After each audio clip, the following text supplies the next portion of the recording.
감사하고 축복합니다. 자격 없는 우리가 이렇게 함께 예배할 수 있다는 것만으로도 감사하며 사무칠 수 있는 그런 시간이 되었으면 좋겠습니다. 이 시간 우리 마음을 다하여서 우리 주님의 이름을 높여드리는 시간 갖도록 하겠습니다. 함께 찬양하겠습니다.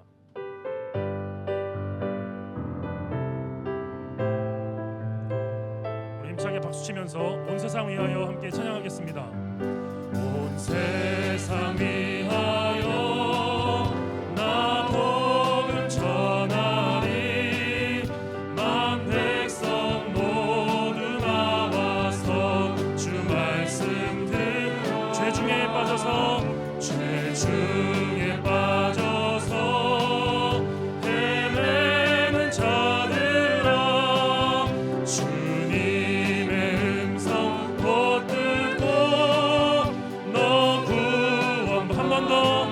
온 세상 위하여 온 세상 위하여 나 복음 전하리. 만 백성 모두 나와서 주 말씀 들어라. 죄 중에 빠져서 헤매는 자들아 주님의 음성 곧 듣고 너 구원받. 전하고 기도해. 전하고 기도해. 매일 증인 되리라. 세상 모든 사람들 듣고 그 사랑을 온 세상 위하여 온 세상 위하여 이 복음 전하리. 이 복음 전하리. 저 죄인 회개하고서 주 예수 믿어라. 이 세상 구하려 주 돌아가신 것 나 증거하지 않으면 그 사. 다같이 선포합시다. 전하고 기도해. 전하고 기도해. 매일 증인 되리라. 아멘. 세상 모든 사람들 듣고 그 사랑을 온 세상 위하여 온 세상 위하여 주의 임하니. 주 예수 이름 믿어 이 복음 전하. 먼 곳에 나가서 먼 곳에 나가서 전하지 못해도 나 어느 곳에 있든지 늘 기도 힘쓰. 전하고 기도해. 전하고 기도해. 매일 증인 되리라. 세상 모든 사람들 듣고 그 사. 3절 한 번 더. 온 세상 위하여 온 세상 위하여 주의 임하니. 주 예수 이름 믿어 이 복음. 먼 곳에 나가 전하지 못해도 먼 곳에 나가서 전하지 못해도 어느 곳에 있든지 늘 기도 힘쓰. 전하고 기도해. 매일 증인 되리라. 세상 모든 사람들 듣고 그 사랑. 마지막으로 전하고 기도해. 전하고 기도해. 기도해. 매일 증인 되리라. 세상 모든 사람들 듣고 그 사랑 알도록. 우리 주님께 영광의 박수 올려드리겠습니다. 네.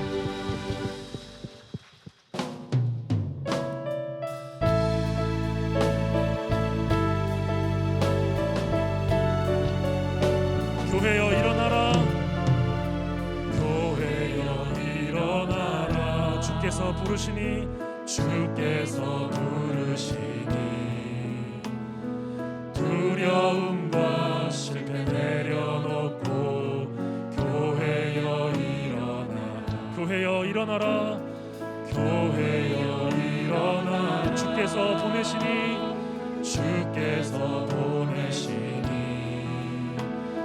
우릴 부르신 삶의 자리에서 교회여 일어나라 우린 세상의 빛 우린 세상의 빛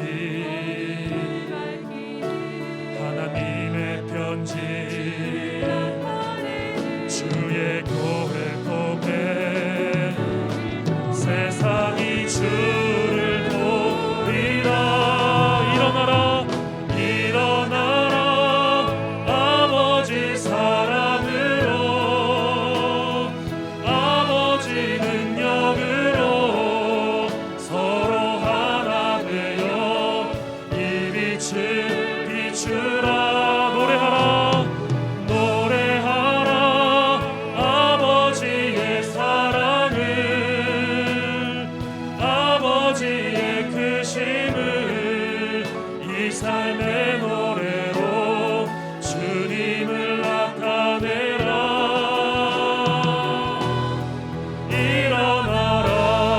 일어나라 우리 한 번 더 찬양합니다. 교회여 일어나라 교회여 일어나라 주께서 부르시니 주께서 부르시니 두려움과 실패 내려놓고 교회여 일어나라 교회여 일어나라 교회여 일어나라 주께서 보내시니 주께서 보내시니 우릴 부르신 삶의 자리에서 교회여 일어나라 우린 세상의 빛 우린 세상의 빛 하나님의 편지 주의 교회 통해 세상이 주를 보리라 일어나라 아버지 사랑으로 아버지 능력으로 서로 하나 되어 그 빛을 비추라 주님을 노래하라 노래하라 아버지의 사랑을 아버지의 크심을 이 삶의 노래로 주님을 일어나라 일어나라 아버지 사랑으로 아버지 능력으로 서로 하나 되어 그 빛을 비추라 노래하라 노래하라 아버지의 사랑을 아버지의 크심을 이 삶의 노래로 주님을 나타내라 일어나라 주님 우리가 주님의 이름을 전하겠습니다. 주의 일을 나타내겠습니다. 아멘.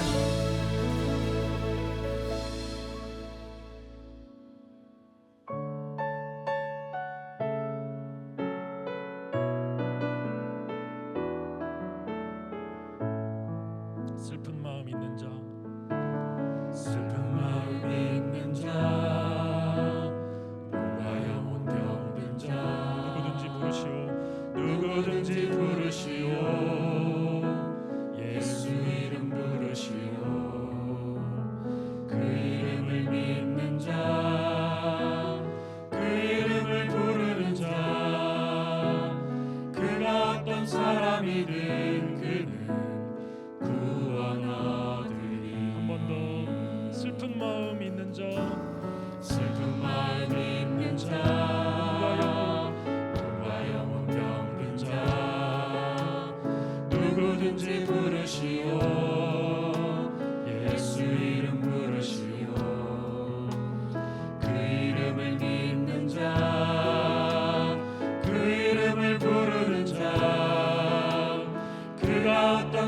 사람이 된 그는 구원 얻으리. 아멘. 예수 예수 예수 예수 오 능력의 그 이름 예수 나 외쳐 부르네. 예수 예수 오 구원의 그 이름 예수 나 외쳐 부르네. 예수 그리스도. 은과 금 내게 없으나 은과금 내게 없으나 나 가진 것 너에게 주니. 능력의 이름 예수라 그 이름을 붙드시오. 그 이름을 믿는 그 이름을 부르는 자 그 이름을 부르는 자 그가 어떤 사람이든 그는 주의 영광 보리라. 예수 예수 예수 예수 오 능력의 그 이름 예수 나 외쳐 부르네. 예수 예수 오 구원의 그 이름 예수 나 외쳐 부르네. 예수 그리스도. 한 번 더 예수 예수 예수 예수 예수 오 능력의 그 이름 예수 나 외쳐 부르네. 예수 예수 오 구원의 그 이름 예수 나 외쳐 부르네. 예수 그리스도. 한 번 더 고백합니다. 예수 예수 예수 예수 예수 오 능력의 그 이름 예수 나 외쳐 부르네. 예수 예수 오 구원의 그 이름 예수 나 외쳐 부르네. 예수 그리스도. 구원의 그 이름 예수 구원의 그 이름 예수 나 외쳐 부르네. 예수 그리스도. 예수 예수 예수 예수 오 능력의 그 이름 예수 나 외쳐 부르네. 예수 예수 오 구원의 그 이름 예수 나 외쳐 부르네. 예수 그리스도.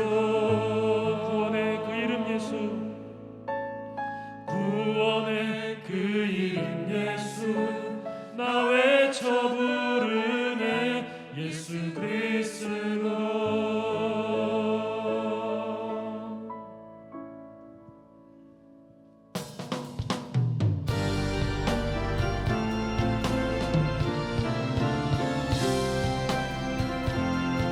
왕이신 하나님 왕이신 하나님 높임을 받으소서. 찬양하리라 영원히 높임을 받으실 그 이름 찬양하리라.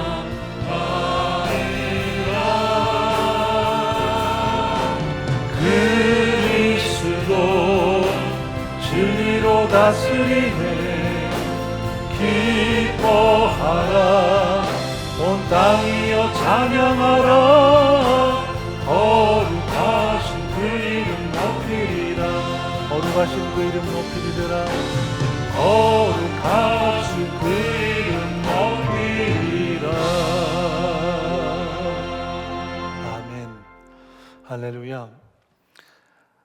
아침 저녁마다 가을의 신선함이 느껴집니다. 만물의 섭리가 참 아름다운데 하나님의 섭리는 더 풍성하겠죠.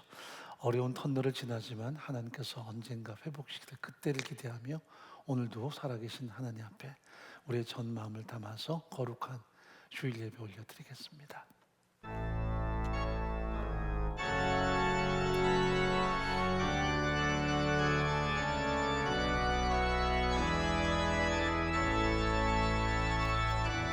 고개 들어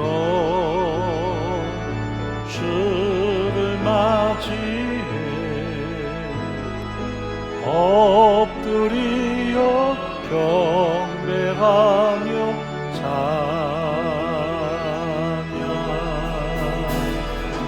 왕의 위엄을 신령과 진정 찬양으로 영광 돌려 만왕의 왕께 아멘. 하나님은 영이시니 예배하는 자가 성령과 진리로 예배하라고 말씀하셨습니다. 우리의 모든 죄와 허물의 십자가의 보혈로 용서하시고 매 순간마다 은혜의 성령의 충만함을 누리게 도와주옵소서. 다시 한번 하나님의 음성을 듣고 힘을 얻는 이 시간 되게 도와주옵소서. 함께 침묵 가운데 기도 올리겠습니다.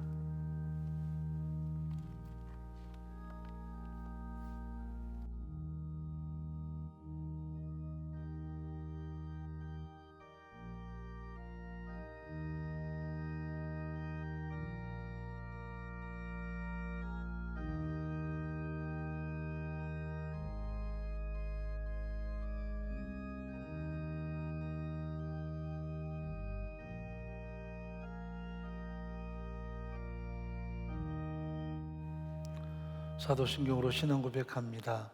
전능하사 천지를 만드신 하나님 아버지를 내가 믿사오며 그 외아들 우리 주 예수 그리스도를 믿사오니 이는 성령으로 잉태하사 동정녀 마리아에게 나시고 본디오 빌라도에게 고난을 받으사 십자가에 못 박혀 죽으시고 장사한 지 사흘 만에 죽은 자 가운데서 다시 살아나시며 하늘에 오르사 전능하신 하나님 우편 앉아 계시다가 저리로서 산자와 죽은 자를 심판으로 오시리라. 성령을 믿사오며 거룩한 공예와 성도가 서로 교통하는 것과 죄를 사하여 주시는 것과 몸이 다시 사는 것과 영원히 사는 것을 믿사옵나이다. 아멘. 447장 찬양 올려드립니다.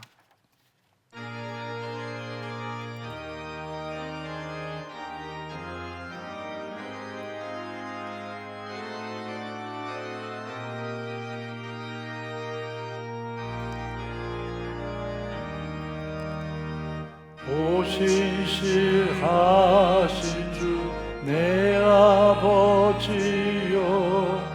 늘 함께 계시니 두려움 없네. 그 사랑 편찮고 날 지키시며 어제나 오늘이 한결같네. 오신실하신 주, 오신실하신 주, 날마다 자비를 베푸시며 일용할 모든 것 내려주시니 오신실하신 주 나의 구주.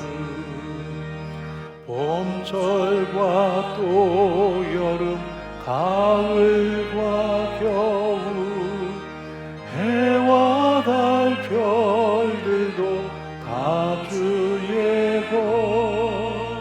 만물이 하나로 드러낸 증거 신실한 주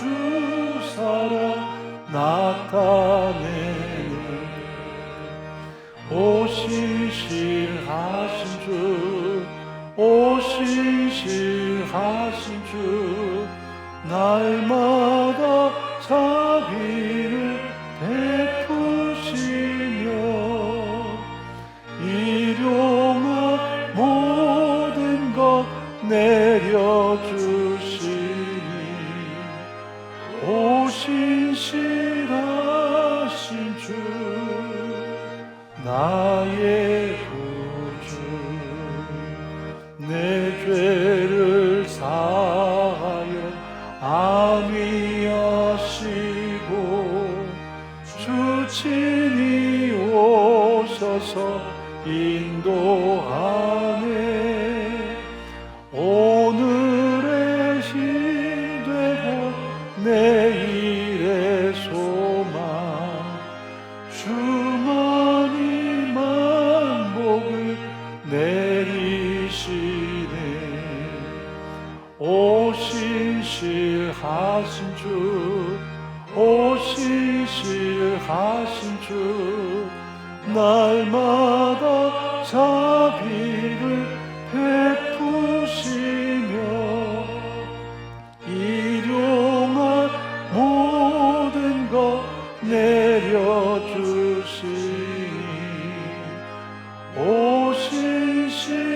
오신실하신 주, 나의 구주. 아멘. 하나님 아버지, 지난 한 주간 우리의 삶을 허락하여 주시고 매 순간마다 함께해 주신 은혜를 감사합니다. 오늘 이렇게 존귀한 공동체에서 온라인과 현장에서 하나님을 찬양하고 예배드릴 수 있도록 은혜 주시니 또한 감사합니다. 일주일 동안 삶의 현장에서 예배자의 삶을 살기를 결단하였지만 세상 가치관에 휘둘려 영원한 것을 추구하기보다는 현실과 타협하며 살았던 저희들을 용서하여 주시고 하나님의 자녀다운 삶을 살아갈 수 있도록 도와주옵소서. 하나님 아버지, 코로나19를 극복하기 위해 헌신하는 방역당국과 의료진들에게 감당할 수 있는 힘과 능력을 더하여 주시고 접종받으신 모든 국민들이 건강하게 보호하여 주옵소서. 코로나19를 통하여 우리의 삶을 돌아보며 하나님께 더 집중하고 다가오는 추석 연휴에는 가족과 친지들에게 복음 전파의 기회로 선용할 수 있도록 도와주옵소서. 공동체 안에 삶의 문제와 질병으로 고통 가운데 있는 성도들에게 회복의 은총을 베풀어 주옵소서. 요양 중에 계신 어르신들도 위로하여 주시고 복된 삶이 되도록 축복하여 주옵소서. 취업 준비와 진학을 앞둔 다음 세대들에게 지혜와 용기를 더하여 주시고 쉽지 않은 이 시대를 살아갈 때에 신앙으로 승리할 수 있도록 도와주옵소서. 공동체의 교육부서에서 다양한 모습으로 다음 세대를 섬기는 존귀한 선생님들의 삶을 축복하여 주시고 은혜 베풀어 주옵소서. 하나님 아버지, 사랑하는 우리 목사님, 은혜 가운데 많은 사역을 감당케 하시니 감사합니다. 앞으로도 하나님께서 주신 사명을 감당하실 때에 영육간의 강건함을 더하여 주시고 우리 목사님의 가정도 축복하여 주옵소서. 목사님을 통하여 진리의 말씀이 선포될 때에 성령 충만케 하옵시고 그 말씀에 순종하여 어두운 세상 가운데 복음 전파의 사명을 온전히 감당할 수 있도록 은혜 베풀어 주옵소서. 죄와 허물로 죽었던 우리를 구원하시고 자녀 삼아 주신 그 크고 놀라운 은혜에 감사드리며 이 모든 말씀을 예수님의 이름으로 기도드립니다. 아멘.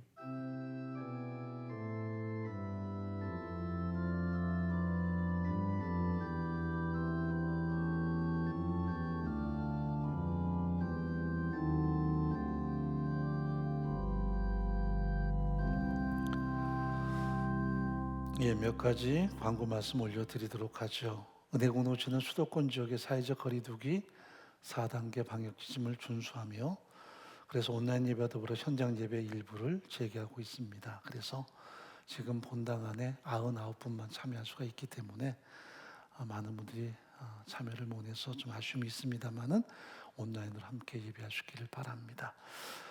그래서 99분이 참여하다 보니까 가끔은 예배에 미리 이제 접수를 하셔야 되는데 그냥 오셨다가 못 들어오신 분들이 간간히 계셔서 좀 많이 아쉽습니다. 왜 예배당에 못 들어가게 하느냐 하지만 99분이 한계이기 때문에 여러분들의 많은 양해를 바라고요. 백신 접종 2차까지 완료하신 분들에게만 해당이 되는 상황입니다. 그래서 다음 주에도 여전히 우리가 상황이 이렇게 될 것 같으니까 여러분이 미리 지원하셔서 예배에 참여하시기 바라고요. 주일 예배는 현장 예배는 1부부터 4부까지 온라인 예배와 병행하고요. 온라인 예배 5부는 온라인만 진행이 될 예정입니다. 새벽 수예배는 지금 온라인 예배로 진행되고 있고 상황이 좀 나아지면 현장 예배를 재개하도록 하겠는데 재개 시점은 아마도 10월 달이 조금 더 지나가야 되지 않겠나 하는 생각을 해봅니다. 주일 전 예배는 가정 예배로 대체하시기 바라고요. 모든 사람만 모이면 비대면이지만 그러나 꼭 여러분이 참여하셔서 말씀과 기도와 서로 격려의 시간을 갖기 바랍니다. 온라인 순장반은 오늘 주일 오후 4시에 줌으로 진행이 되고요. 이어서 순장반 전폭 훈련이 진행이 될 예정입니다. 모든 교육부서 우리가 바나나랜드라고 호칭하는데 주일학교 학생부 사랑부 예배는 유튜브 채널을 통해서 연령별로 시간마다 진행이 되고 있습니다. 우리 자녀들의 연령별에 잘 맞춰서 예배할 수 있도록 여러분들이 잘 동참해 주시기 바랍니다. 그리고 더 자세한 광고사항은 주보를 참조해 주시기 바라고요. 우리가 하나님의 회복을 기대하면서 함께 기도하는 시간 되기를 더 바랍니다. 이제 우리 하나님 앞에 연보 올려드릴 때 김구현 목사님 연주하겠습니다. 박수로 따뜻하게 맞이하도록 하죠.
하나님 말씀 에베소서 1장에서 보도록 하죠.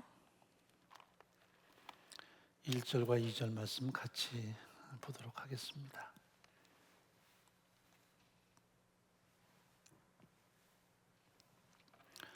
하나님의 뜻으로 말미암아 그리스도 예수의 사도된 바울은 에베소에 있는 성도들과 그리스도 예수 안에 신실한 자들에게 편지하노니 하나님 우리 아버지와 주 예수 그리스도로 쫓아 은혜와 평강이 너희에게 있을지어다.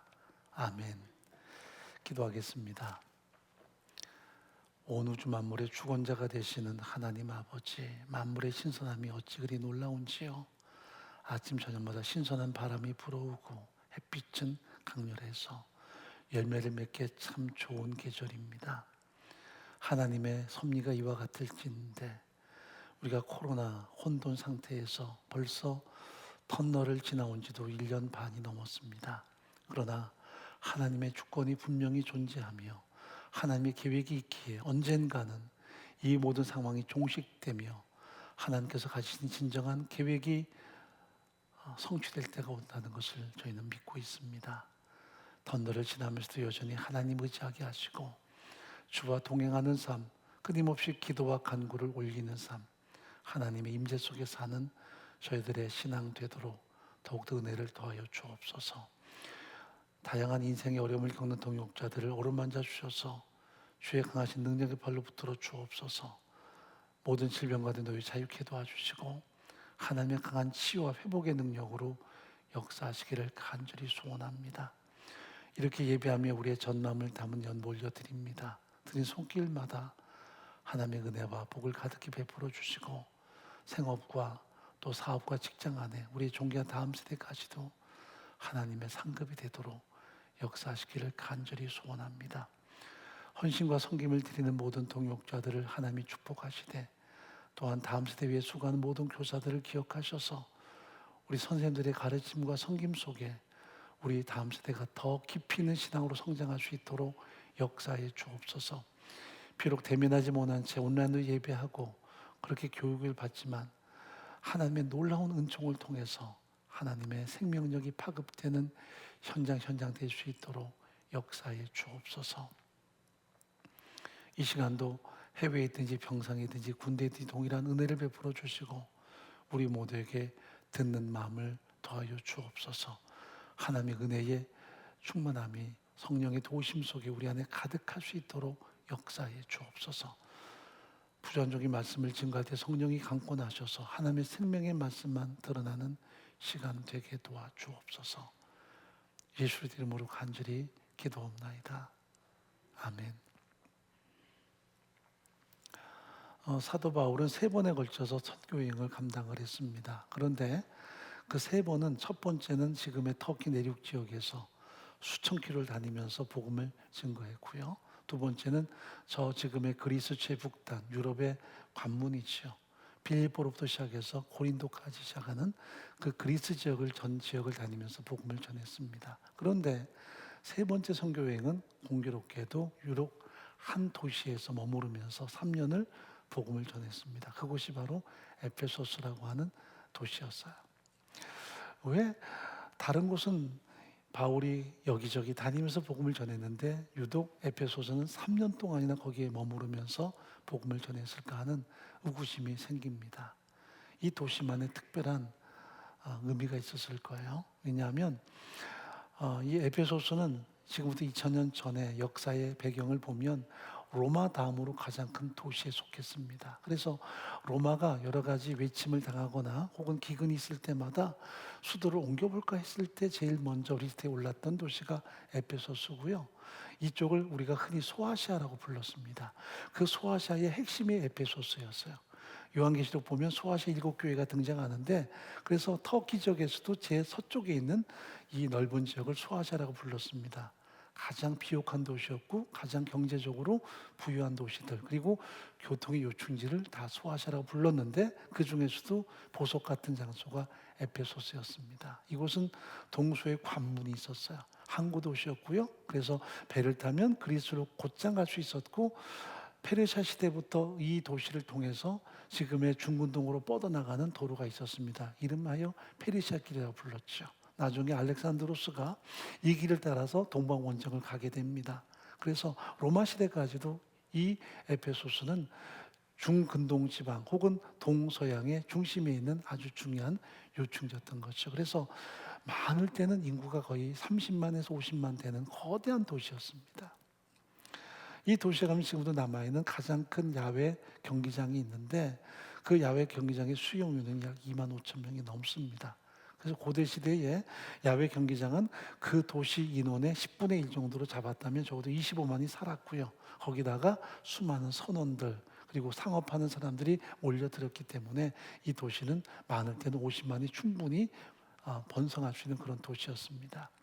또 이 도시는 유명한 것이 이 아르테미스를 숭배하는 도시였습니다. 고대 실대 불가사의 중에 하나가 바로 아르테미스 신전이었어요.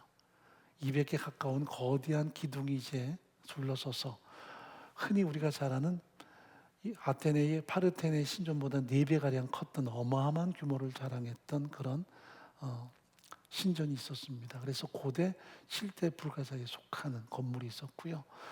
그 주신이 아르테미스인데 우리가 로마에서 부르는 이름, 영어로 부르는 이름은 다이아나입니다.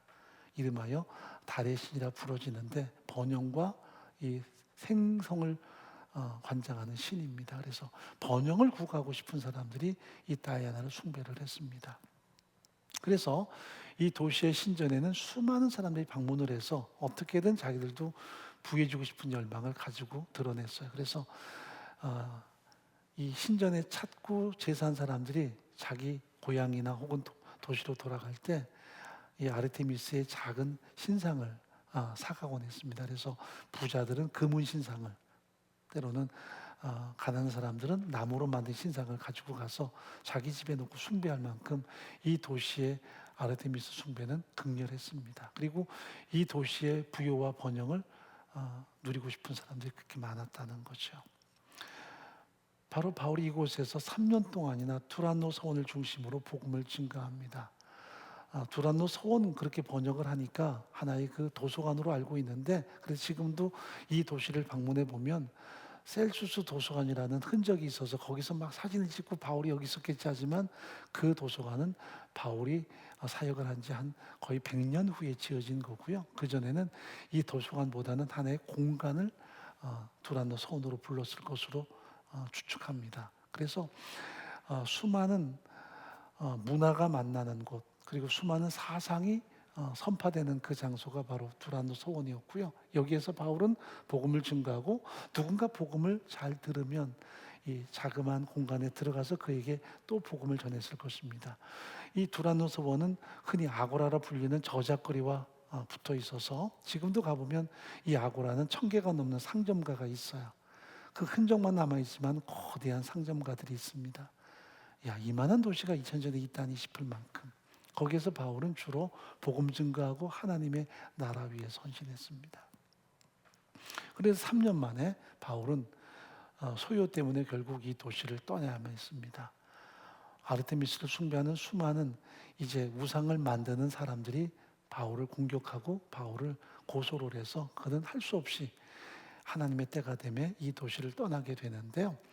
나중에 밀레투스라고 하는 항구에서 에베소 공동체의 동역자들을 만나서 그들에게 이 공동체를 위탁을 합니다.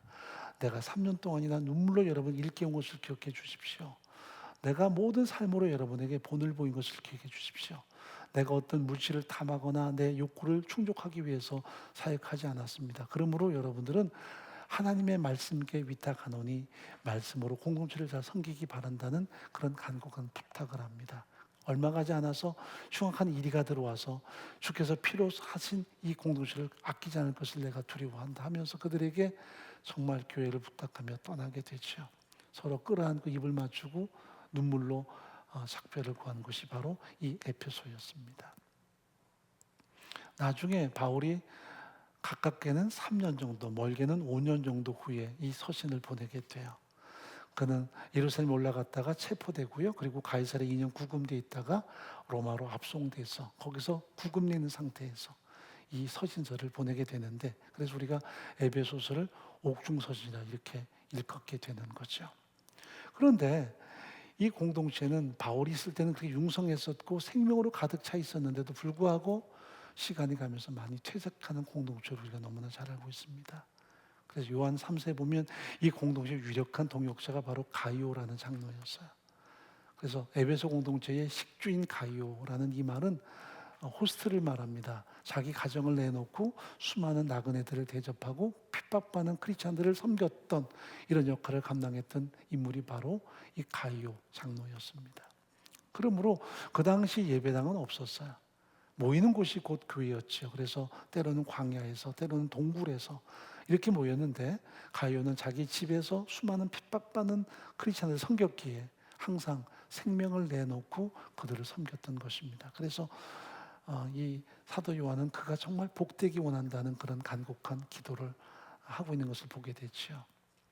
이런 사람이 공동체에 정말 잘 존재해서 많은 영향력을 드러내길 원하는 것이 이 요한의 바람이었고요. 또 바울이 이 공동장에서 하나의 그 교훈했던 내용들이었습니다. 그런데 얼마 가지 않아서 니골라당이라고 하는 이단이 들어와서요. 나중에 이제 우리가 다루게 되겠습니다만은 이단에 의해서 이 교회가 많이 좀 어려워지고요.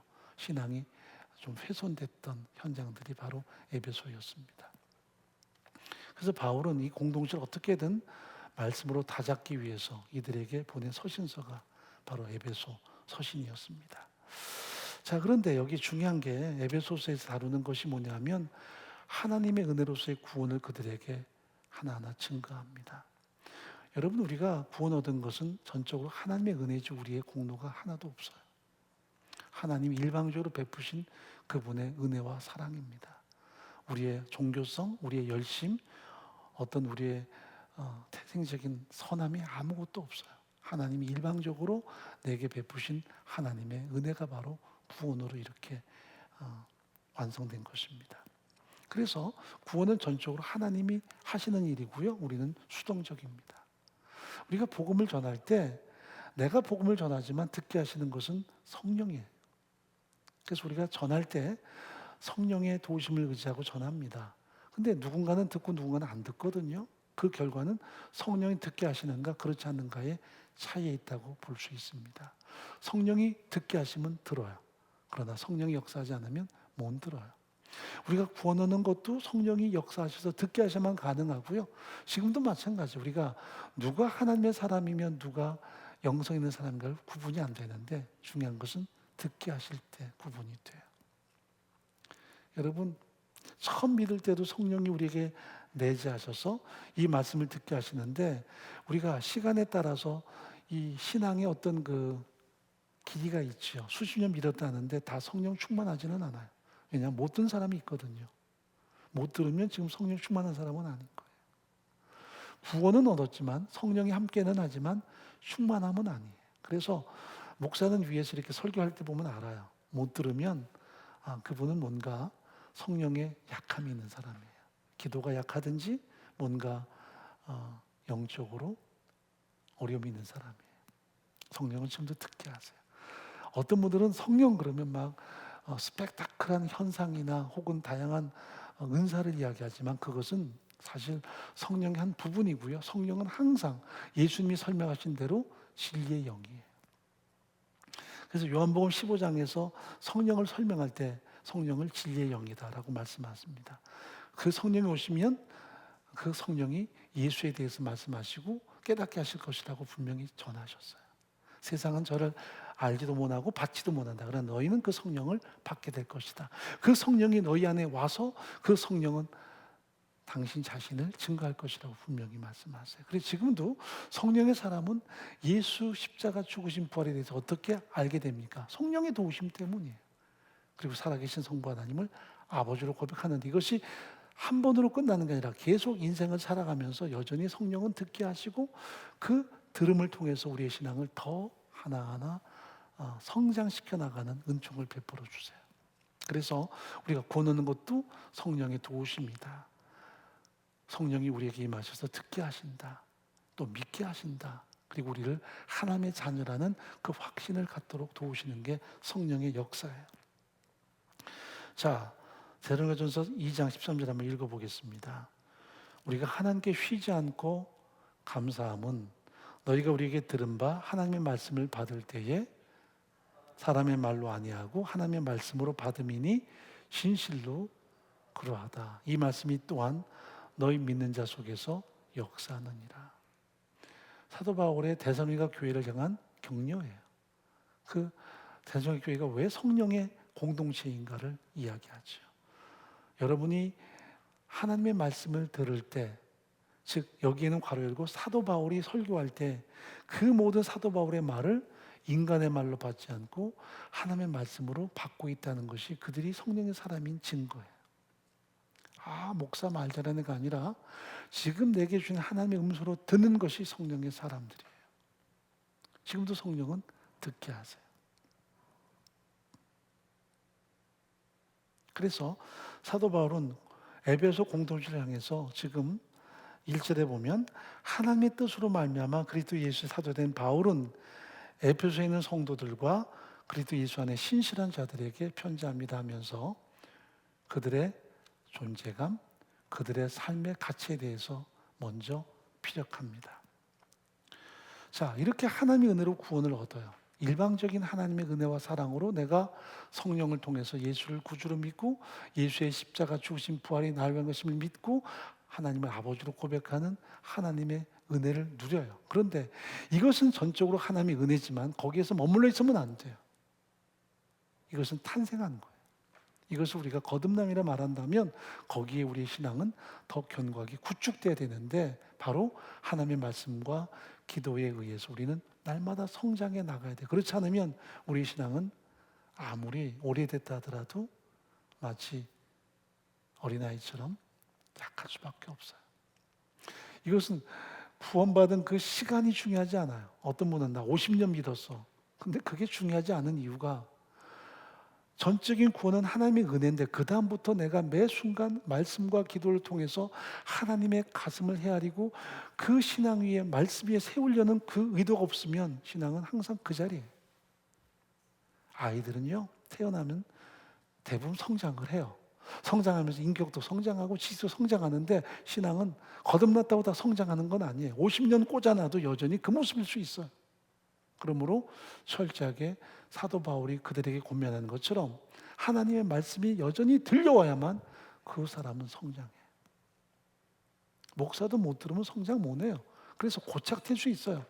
그래서 수많은 크리스찬들이 나이는 먹었어요. 신앙엔 연조는 있는데 성숙된 삶이 안 되는 이유는 들려오지 않았기 때문이에요.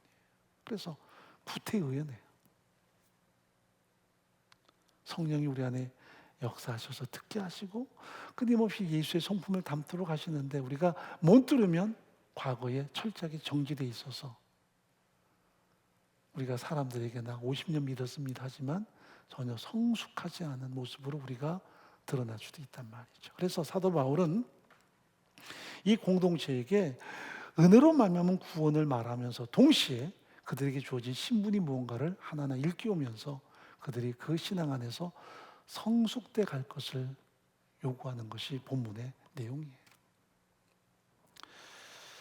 자, 예수 믿는 우리의 신분을 1절이 다시 설명합니다. 다시 읽어보죠. 하나님의 뜻으로 말미암아 그리스도 예수의 사도된 바울은 에베소에 있는 성도들과 그리스도 예수 안에 신실한 자들에게 편지하노니. 두 가지 단어가 나와요. 하나는 성도, 예수 그리스도 안에 신실한 자들이란 말이에요. 자, 우리의 신분이 첫째는 성도예요. 성도. 어떤 분들은 성도 그러면 교회에서 제일 먼저 처음 교회에 들어온 사람들을 부르는 호칭으로 오해하는데 성도는 하나님의 사람들이 갖는 가장 소중한 호칭이기도 해요. 거룩한 하나님의 백성이란 뜻입니다. 이 성도라는 의미 속에는 두 가지가 포함돼요. 구별되었다, 그리고 거룩함을 입었다. 구별했다는 말은 우리가 본래 다 죄의 노예들이었어요. 사단의 노예들이어서 함께 다 죽음으로 몰려가고 멸망으로 치닫던 존재들이었습니다. 마치 우둔한 양들처럼 막 몰려가다가 결국은 절벽으로 떨어지든지 혹은 사나운 맹수에게 먹혀요. 나도 그렇게 달려가는데 갑자기 음성이 들려와요. 나를 부르는 음성이. 목자의 음성이 들려와요. 그래서 그 음성을 듣고 아차 싶어서 돌이켜요. 그래서 그 목자에게 속하도록, 이게 하나님의 특별하신 부르심이죠. 이걸 우리가 소명이라고 말해요. 성령이 내게 오시고 주의 음성이 내게 들려서 내가 돌이킨 거예요. 누군가 복음을 전해서 우리가 성령의 도우심을 통해 돌이킨 거예요. 그래서 모든 사망에서, 죄악에서 돌이킨 거예요. 그래서 하나님께 속한 사람들을 구별되었다. 그들을 성도라고 불러요. 우리가 다 과거에 죄로 말미암아 멸망으로 치닫던 존재인데 한 사람 한 사람 콜링하셔서 나를 하나님의 자녀로 구분하신 거예요. 이게 성도예요. 내가 결단해서 내가 돌이킨 게 아니에요. 하나님이 불러주신 거예요. 우리가 과거에는 소명받았다 그러면 다 신학교만 갈라 그랬어요. 기본이 소명이에요. 소명이란 말이 불렀다는 뜻이잖아요. 콜링했다는 뜻인데 그게 무슨 신학교 갈 일입니까? 기본이에요. 거듭났단 말이에요. 그래서 우리 안에 금성을 듣도록 성령이 역사하시는 거예요. 왜 우리가 복음을 여전히 전해야 되느냐 하면 어제까지 못 들어서 오늘 듣게 하실 수 있거든요. 우리 다 그런 사람 아닙니까? 어느 날 들려왔어요. 그것은 하나님이 나를 따로 구분하기 위해서 불러내신 거예요. 그게 성도예요. 또 한 가지는 불러내신 그들을 하나님이 너는 거룩해라고 선언하신 거예요. 그래서 거룩함을 입은 거예요. 내가 거룩해진 게 아니에요. 덮은 거예요. 그래서 거룩이란 말은 구분한다는 뜻도 있지만 덮는다는 뜻도 있어요. 예수의 보혈이 나를 덮어서 성부 하나님은 더 이상 나의 죄가 보이는 게 아니라 예수의 의만 보여요. 그래서 내가 나를 보면 모순이 많지요. 그러나 하나님은 내게 선언합니다. 네가 내 아들 독생자 예수를 믿는 순간 너는 이미 거룩하다. 그게 거룩이에요. 거룩해져야지가 아니라 이미 우리는 거룩하다 선언받은 거예요. 이게 성도예요. 자, 첫째는 하나님이 구별하셨다. 또 한 가지는 하나님이 거룩하게 인정하셨다는 뜻입니다.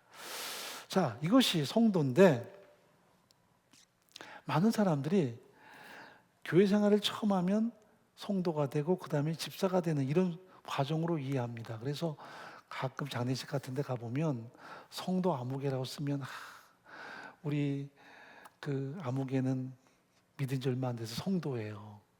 근데 여러분, 성도는 최고의 호칭이에요. 목사도 성도란 호칭으로 불려지는 게 얼마나 영광스러운 줄 아세요? 제가 하나님의 사람이라고 말할 때 성도란 말과 가히 동급이에요. 여러분, 우리 복음주의에서는 성도란 말을 쓰지만 캐톨릭은 아무나 못 붙여요. 그들은 신도라는 말을 써요. 믿는 사람인 거예요. 거룩한 사람이 아니라. 그들이 말하는 성인들은 대부분 파울로, 성 파울로라든지 성 페드로 이렇게 부르지, 그들은 성이란 말을 부르면 적어도 성 김대건 정도 돼야지요.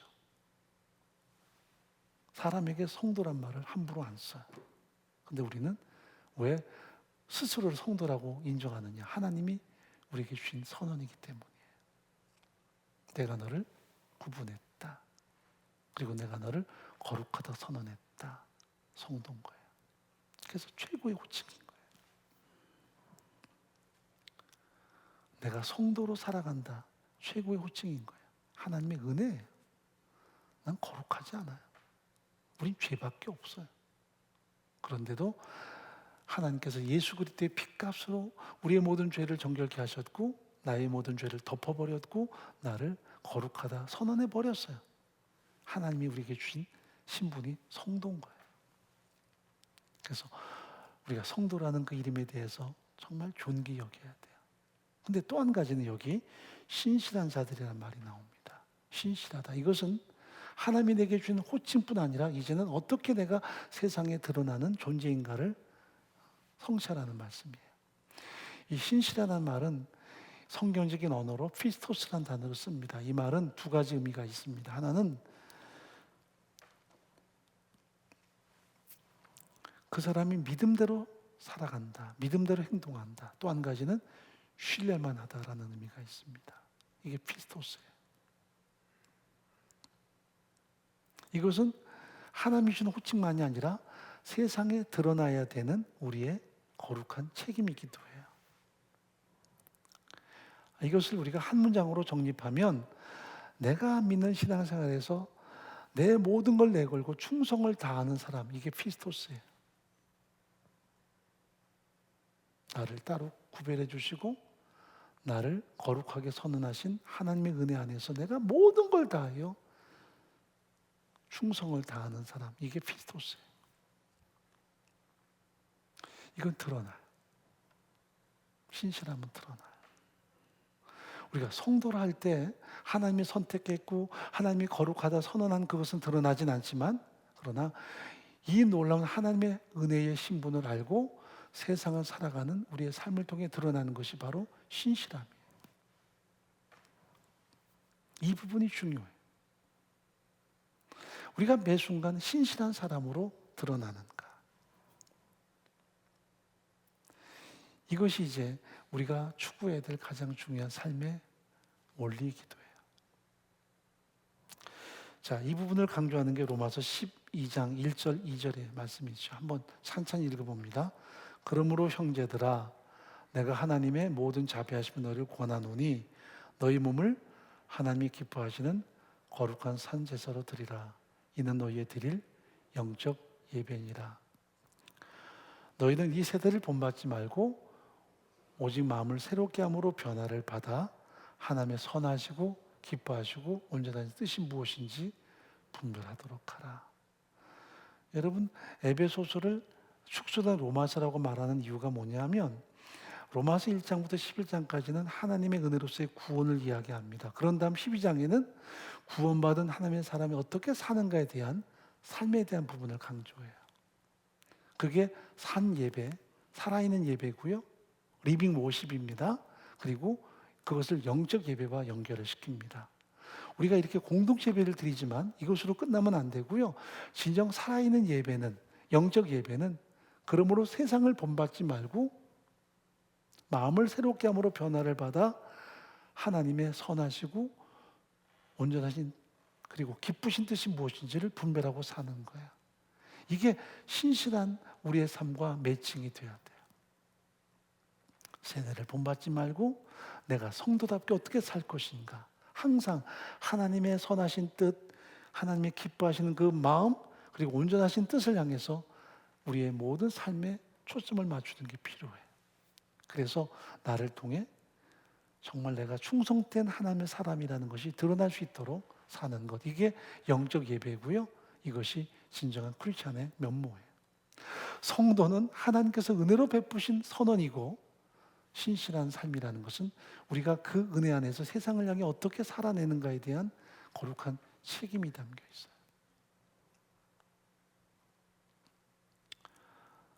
우리가 세상을 살아갈 때 언제나 거룩한 책임이 필요해요. 내가 어떻게 비추어지는가?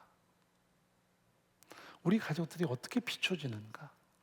나는 정말 신실한 사람으로 평가되는가? 수십 년 믿었어도 가정 안에서 신실한 사람으로 평가되지 않으면 우리의 삶은 성도일지 모르지만 하나님께서 주시는 은혜지요. 그러나 거기에 합당한 삶을 살지 못하는 거예요. 이게 이제 성숙하지 못하는 거죠. 그래서 언제나 우리가 하나님을 의식하고 살아야 되고요. 하나님이 뭘 기뻐하실까? 그리고 우리가 어떻게 세상 속에 하나님의 뜻을 드러낼까? 여기에 관점을 가지고 살아야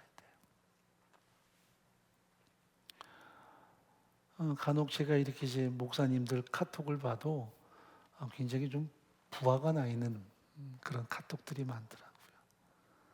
왜 예배를 못 모이게 하고 왜 자꾸 교회만 가지고 이렇게 핍박을 하느냐 하는 식으로 그렇게 이야기를 해요. 어떤 교회는 아예 방역 당국을 고소하고 말이죠. 우리 모이겠다. 뭐 벌금 낸다. 이런 식으로 아예 막 가는 그런 교회도 없지 않아 있습니다. 코로나 1년 6개월 동안에 정말 교회가 교회된 진정한 모습이 드러날 수 있어야 되는데 참 많은 걸 잃어버렸어요. 그게 가슴 아프죠. 우리가 성도인데 그건 하나님이 주신 하나님의 선언인데 세상 속에 어떻게 신실한 자로 드러나는가에 대해서 굉장히 관심을 갖고 거기에 노심초사해야 되는데 이걸 많이 잃어버렸어요. 교회는 과격하지 않나, 혹은 너무 지나치게 교회가 자기 권리를 요구하지 않나, 혹은 자신의 기득권이나 혹은 이기적인 어떤 부분이 강하지 않나, 이렇게 드러나 버리면 세상은 한마디로 교회를 제쳐요. 그게 가슴 아픈 거예요. 예수님께서 십자가에 매달리시고 수많은 사람이 그 예수를 모독했을 때에도 거기에 분노하지 않았어요. 저들의 죄를 알지 못한다고 그들을 위해서 기도하셨어요. 그럴 때 사람들은 막 분노하다가도 뭔가 가슴 속에 큰 바위를 얹어놓은 것처럼 부담감을 갖기 시작하죠. 거기에 대해서 함께 반항하면 사람들은 편해요. 스데반도 자기를 돌로 쳐 죽이는 수많은 청중을 향해서 분노하지 않았어요. 이 죄를 저에게 돌리지 말아달라. 천사처럼 죽지요. 이게 두고두고 사울이라는 청년의 가슴 속에 압박감을 주고요. 변화되는 하나의 강력한 회심의 기회로 선용이 됐겠죠. 그게 신실한 자들이에요. 세상 속에 내가 어떻게 비춰지는가? 성도는 하나님의 나를 부르시는 거룩한 호칭이고요. 신실한 자는 세상이 우리를 봤을 때 저 사람은 신실한 하나님의 사람이라는 평가를 받을 만하게 우리가 행동해야 된다는 사실이에요. 먼저 희생하고 먼저 배려해야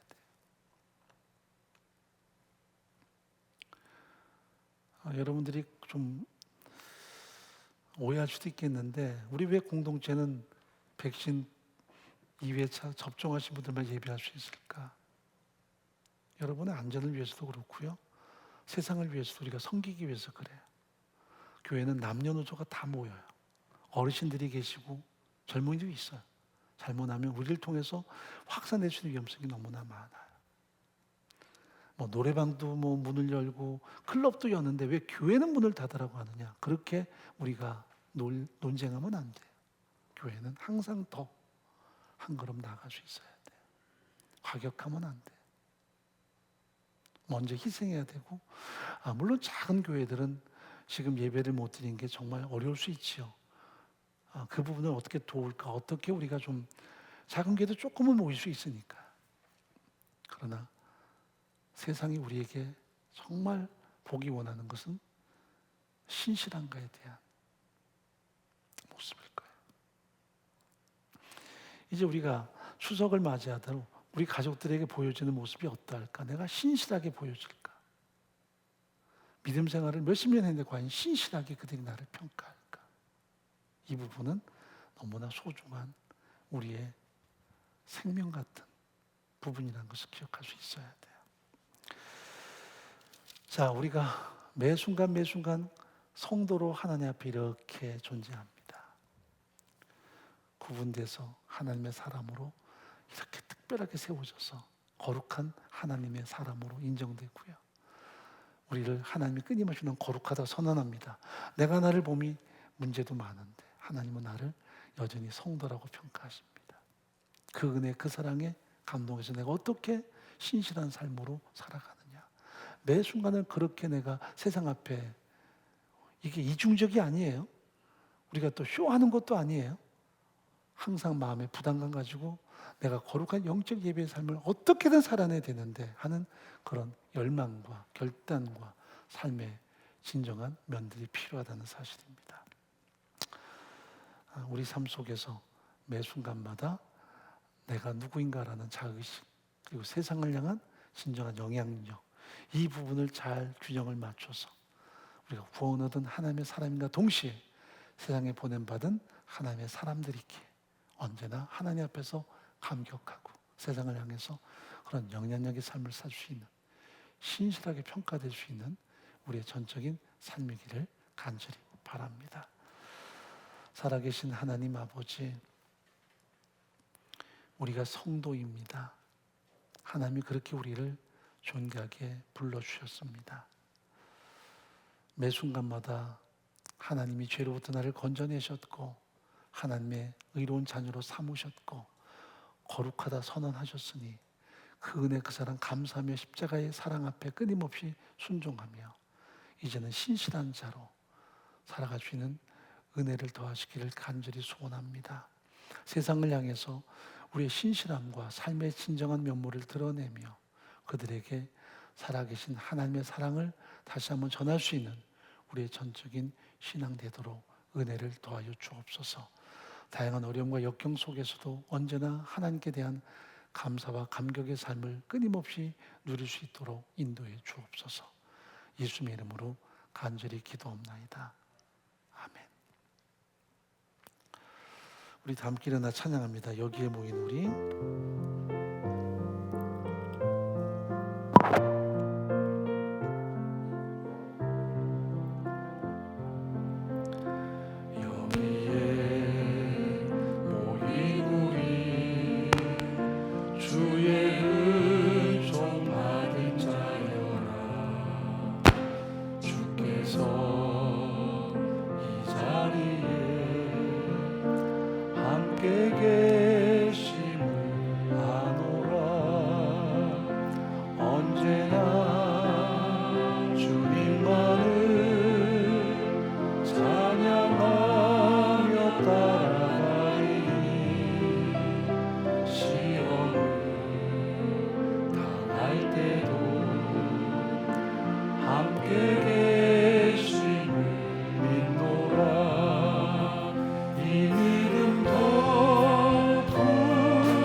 기도하겠습니다.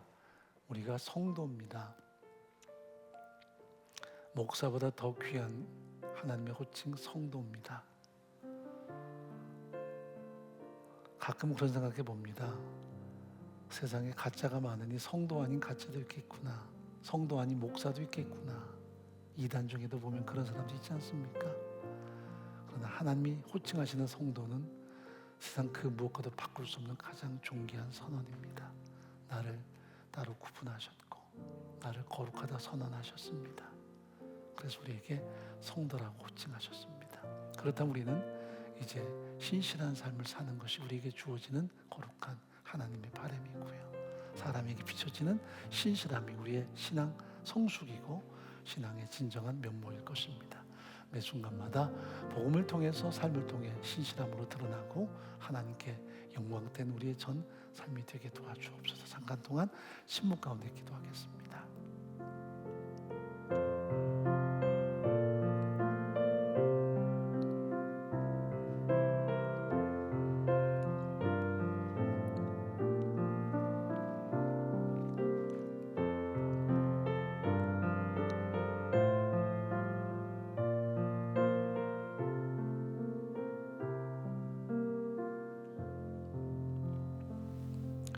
지금은 우리 주 예수 그리스도의 크신 은혜와 하나님의 사랑과 성령의 함께하심이 사랑하는 모든 동역자들과 우리의 존귀한 다음 세대 위의 공동체와 우리 민족과 열방 가운데 함께하시기를 간절히 축원하옵나이다.